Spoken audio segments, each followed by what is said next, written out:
Now, the country is much more important to me than my friendship with any one person. So that's why I spoke out from the day he announced he was running. Every day of my life I ball.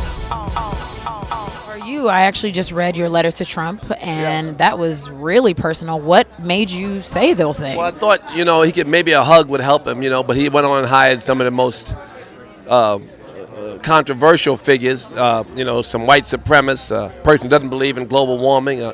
There's 3 or 4 people he has that will come into his cabinet that scare us. And so, the idea was that maybe he would be independent somehow and he'd take good advice.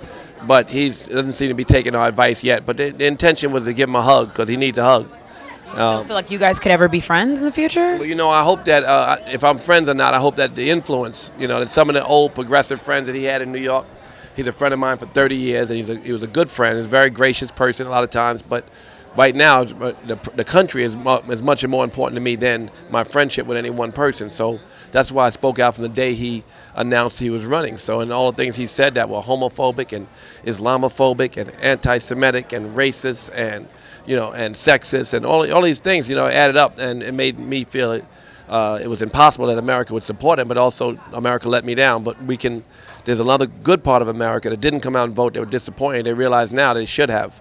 And I think it's on us to make sure we put up a good enough resistance to make it through the 2 years that he'll have the Congress and the Senate.